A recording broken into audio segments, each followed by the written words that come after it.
Muy buenos días, estimados jóvenes de los 9 grados. Un placer esta mañana poder compartir con ustedes una jornada más en línea sobre la materia de estudios sociales y cívicas y sobre el tema los recursos naturales como fuente de conflicto.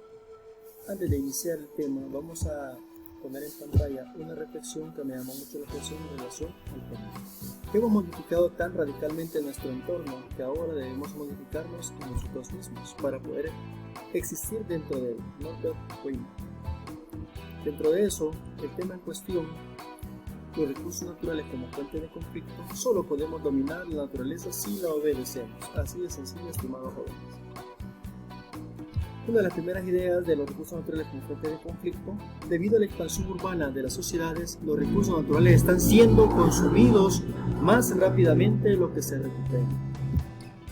Esto trae como consecuencia el rompimiento del equilibrio ecológico y limita o degenera en gran medida el acceso a las personas a alguno de estos recursos, que son indispensables para la óptima existencia física de los seres humanos. Son disputados socialmente y potencialmente generadores de conflicto. Lamentablemente, estimados jóvenes, nosotros tenemos un desarrollo sostenible en el cual está desequilibrado, ya que nosotros consumimos más de lo que producimos como país. Bien, continuando con el tema en cuestión, tenemos los recursos naturales como fuente de conflicto. Entre las primeras ideas tenemos la pregunta: ¿qué son los recursos naturales? La siguiente pregunta es: ¿qué significan los conflictos sobre los recursos naturales?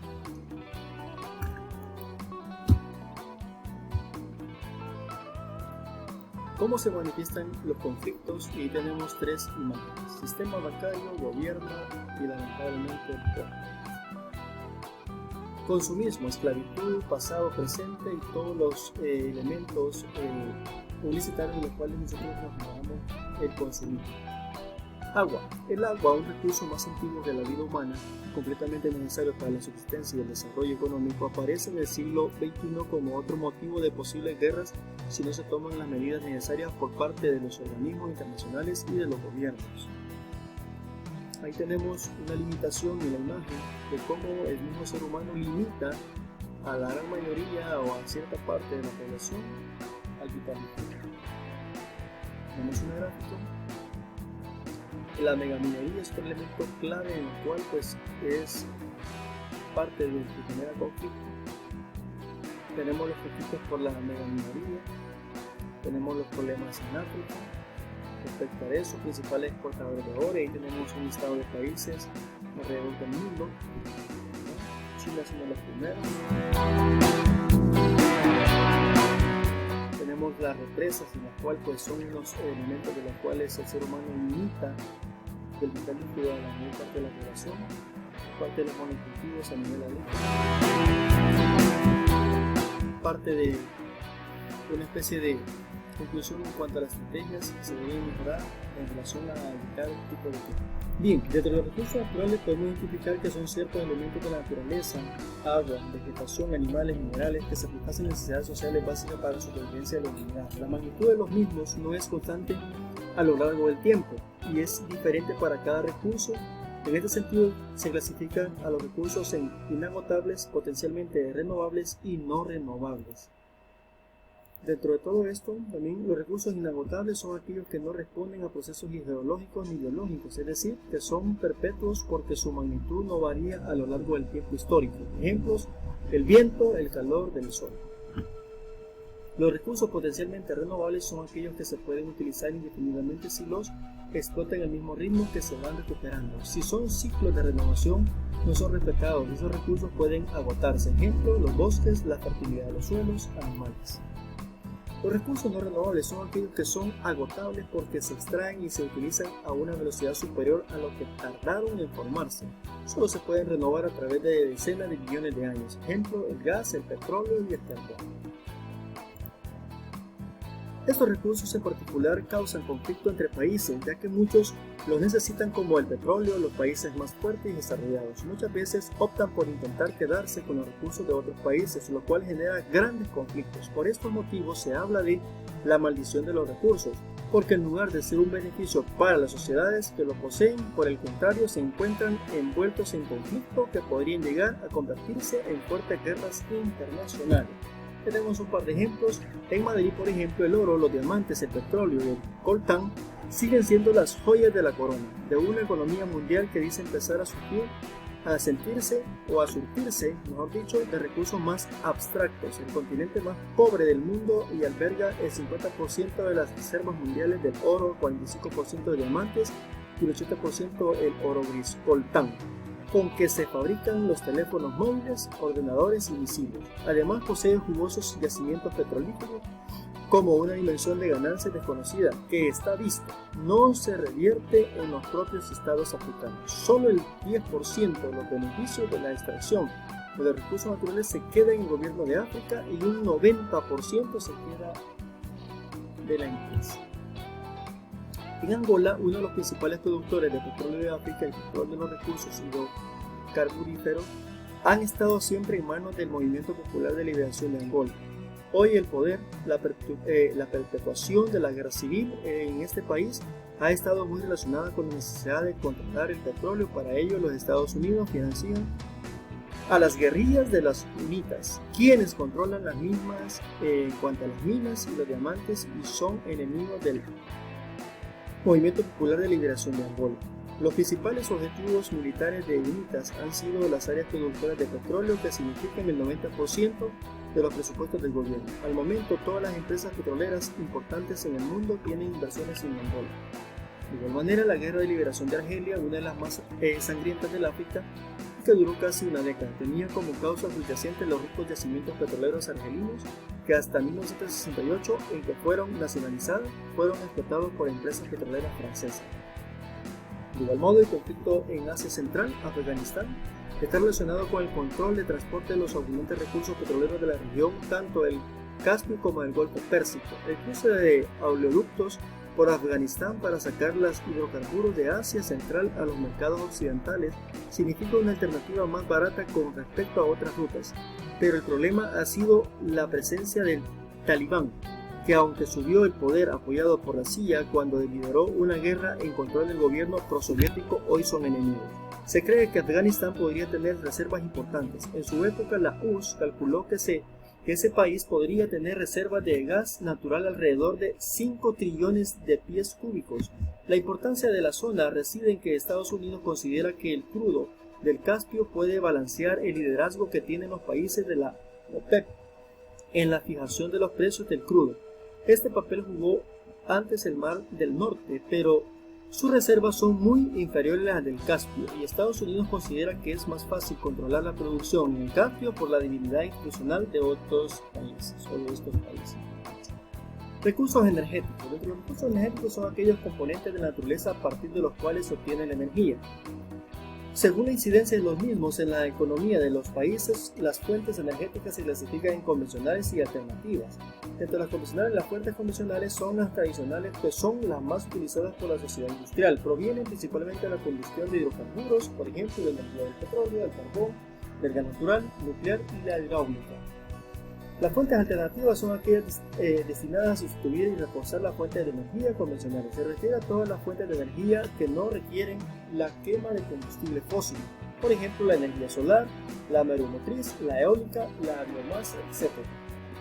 Estas fuentes son importantes para el cuidado de nuestro planeta, ya que se desarrollan para intentar dejar de utilizar las otras fuentes. Generalmente tienen consecuencias ambientales. Tenemos un mapa. En este mapa podemos ver la distribución de las fuentes de energía en nuestro país. Se aprecia claramente que el predominio es de la producción de hidrocarburos. Tipos de fuentes energéticas alternativas. Las principales fuentes alternativas son la energía eólica, la geotérmica, mareomotriz, solar, biomasa, nuclear y hidroeléctrica.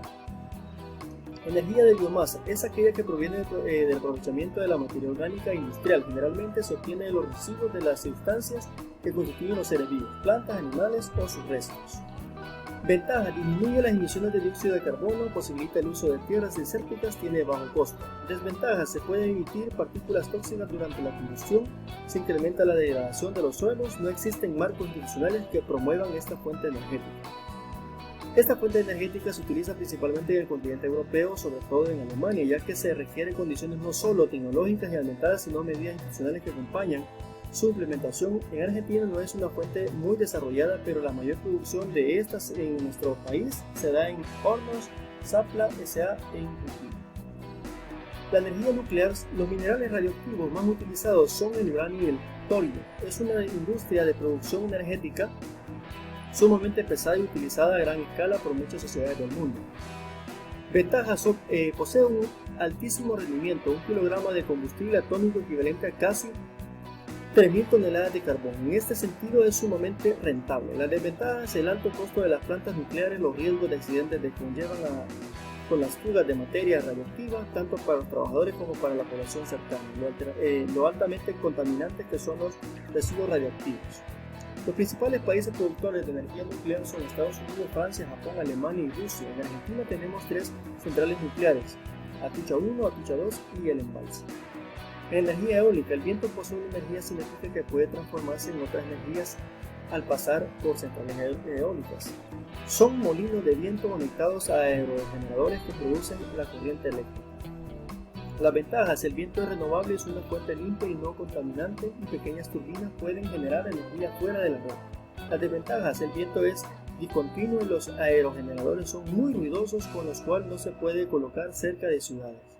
Los países que más utilizan esta fuente de energía son Estados Unidos, Alemania, China, España e India. En Argentina tenemos el Parque Eólico Antonio Morán de la Sociedad Cooperativa Popular de Comodoro Rivadavia, que es uno de los más grandes de América del Sur. Se estima que el potencial eólico de nuestro país puede superar la producción de petróleo. Estamos hablando de parte de Argentina. Dentro de la energía hidroeléctrica, se origina cuando el flujo de una corriente de agua a través de la base de la presa impulsada por las turbinas que hacen girar los generadores que producen electricidad.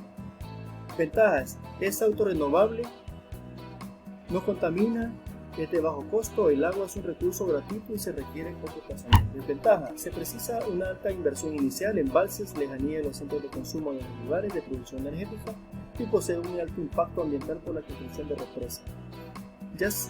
Ya se ha desarrollado gran parte del potencial hidroeléctrico de América del Norte y de Europa. En cambio, en África, América Latina y Asia no llega a utilizarse ni el 10% del mismo. Energía mareomotriz. En algunos lugares de nuestro planeta, que no son muchos, la amplitud de marea es grande y los golfos y bahías se comunican con el océano por una abertura muy estrecha, por las que fluye un gran volumen durante las mismas. Si en este lugar se construye una central hidroeléctrica que cierre esos accidentes costeros, el flujo y reflujo de las aguas del mar pueden transformarse en energía cinética capaz de mover las diferentes máquinas. Ventajas: autorrenovable, no contaminante, silenciosa, bajo costo, no concentra población, disponible en cualquier clima y estación. Desventaja: fuerte contaminación visual, dependiente de la amplitud de las mareas, traslado de energía costoso, efectos negativos sobre la flora y la fauna. La central más importante de producción de este tipo de energía es la Renance, en Francia. En Argentina no tenemos este tipo de fuente de energía, pero la península de Valdés, en Chubut, parece ser un lugar sumamente viable para esto. De igual manera, la energía geotérmica se extrae de fluidos, agua caliente y vapor, que surge de procesos naturales y artificiales de acumulación y calentamiento en las placas externas de la litosfera. Este tipo de energía se aprovecha más en las regiones volcánicas, ya que ahí las bolsas de vapor se encuentran más cerca de la superficie del suelo. Ventajas: se puede extraer en cualquier parte del mundo, ya que viene del centro de la Tierra, es poco contaminante y renovable. Desventaja: puede reproducirse o producirse contaminantes de una combinación de sulfuro, de hidrógeno y arsénico en el aire. A veces se destruyen bosques o zonas valiosas para instalar plantas y aún no se han desarrollado formas eficaces de transportar esta energía. Los países que más explotan esta fuente de energía son Estados Unidos, Nueva Zelanda, Japón, El Salvador, México, Filipinas, Islandia, Italia, Francia y Hungría. En Argentina existen más de 300 puntos de interés geotérmico, pero solo en 4 de ellos se podría generar energía. Aún no se ha desarrollado esta forma. Energía solar. Proviene de los rayos del sol y se aprovechan en las centrales solares mediante paneles orientados para recibirlos y reflejarlos en un horno solar. En su interior se encuentran productos recorridos por agua que se transforman en vapor y mueven las turbinas que producen electricidad. Esto ha sido por hoy, chicos, la clase de Estudios Sociales y Cívica. Que tengan un bendecido día, cuídense mucho al lado de su familia. Chao, nos miramos pronto.